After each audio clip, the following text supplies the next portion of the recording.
18th of January 2009, and magically on our schedules, something popped up, and there was this video tour of the International Space Station. And what that means is that you're getting the straight skinny, the dirty laundry and everything. We didn't have a chance to clean up, and also we're in the middle of remodeling. STS-126, also known as the ULF-2 mission, came up about 6 or 7 weeks ago, and we're still putting everything together, putting it away. So things are a little bit cluttered up here. Certainly not dirty. We clean it all the time, but it's a little bit cluttered, so you're going to get a chance to see that. But along the way, you'll get to see real life of what the International Space Station is like, and you can see how proud I am, my crew is, and the entire space station team is of our beautiful International Space Station. And get ready, because it's big. And so we're very pleased to be able to show you this video today in high definition. Okay, here we are at the very front end of the International Space Station.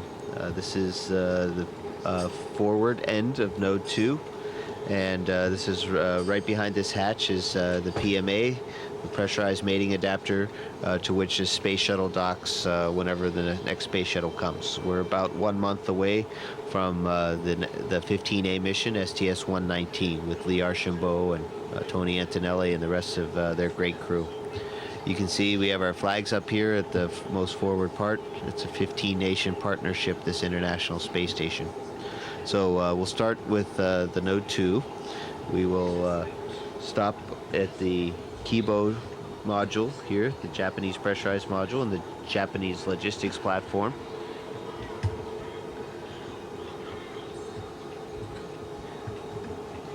We'll stop back there in a second. We'll take a look in the Columbus module, pride of the European Space Agency, and our pride too. And then you can look down the stack, and you can see several other modules, and even into a little bit into the functional cargo block, the FGB, and then the service module. So it's a really big space station that we got. So let's start off right here with our new modules. This is Node 2, Harmony. And it was recently brought up. It's been up here for maybe about 1 year. And we can see from Harmony, we can go into the Columbus module, PMA to where the shuttle is, and the GEM. So we have stowage in the overhead above, and an interim resistive exercise device until we get the advanced resistive exercise device up and running. We get to use IRED until ARED is good. And then there's a hatch below, little window that you can see out, see our beautiful planet. And that's Node 2. As we fly into the Japanese experimental module, the GEM, also known as the Kibo, we can see it's the biggest module aboard the space station, and it's in fact, it even says so here. There's a, sorry for moving the camera so fast, but it says right here, welcome to Kibo. Please enjoy and relax in this brand new, the most spacious and quietest room in the ISS.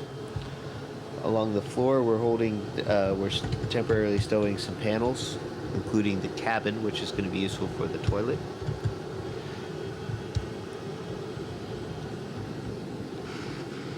You can see here, this is the SIBO rack, which is for cell biology. And then we have a fluid rack, Urutai.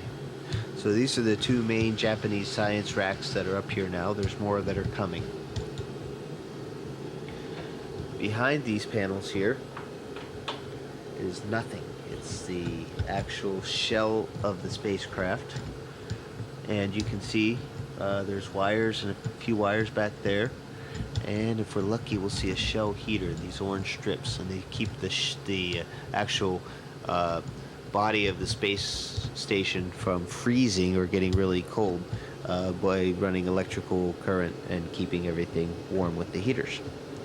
Okay, we'll stop right here real quick and take a look on the floor, on the deck they call it. This is the -80 lab freezer, Melfi. and we use that a lot. We store a lot of our biological samples, urine and blood there. And on the ceiling, we have the ICS and PROX rack. So PROX stands for Proximity Operations. It's going to be used for the HTV, which is the H2 transfer vehicle.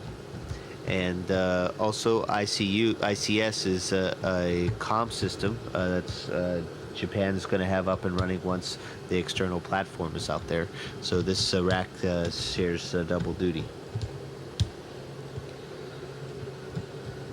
Okay, and we have the airlock here, which we haven't used yet, but it's ready to go. Once the exposed facility's there, the airlock will be great because then you can take something, put something in the airlock, and then outside is a robot arm that can take it and put it on the outside back porch. Now Sandy and I just reconfigured this robotics workstation. It looks a little bit cable-y today, but it's not so bad. We're actually going to run a test on Monday using the backup robotics control blocks. So we actually had to redo a lot of cables today, and it went by pretty well. So here are the backup boxes that we worked on. And let's take a quick look out the window before it gets dark outside. We're going around the world every 90 minutes, so it gets we get to see a lot of sunrises and sunsets. Oh my goodness, it's beautiful out there. So this is looking out the port side of the space station, and we're actually also on the front side, so front port side of the space station. And let's take a look what we can see out there. We can see the robot arm I was talking about, the GEM RMS. Those orange things are the solar arrays on the port side. And you can see we have a full set, and 15A STS-119 is going to be bringing up the last solar array on the starboard side. And take a look. There's our beautiful blue planet there. And looking at this and where we are, I'd say we're over the South Indian Ocean. You can actually see some icebergs down there, so we're actually probably between Africa and Antarctica. You can actually see the different shades of the blue water. So that's the view we get to see every day up here. It's pretty nice. All right, closing the window shutter. The Japanese guys always think it's fun when we talk about closing the window. It's like, no, closing the shutter, because the window should never be open. Okay. Now we're going to float up. One of the few modules that actually goes up, and that's the Japanese, or the GEM Logistics platform, the JLP. It's very empty in here, very few handrails to grab on with your toes or your hands. And we have a few zero-G stowage racks right in here. We also have a few of these, what they're called soft dummy panels, which there's nothing behind. And it's a pretty nice closet up here in space. Then if you look down, you can see the deck, the airlock there on the port side. And we'll just float on right down. It's a lot of fun.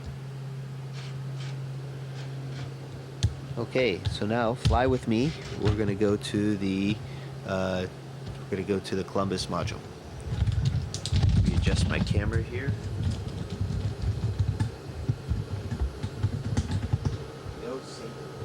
And Hayakali.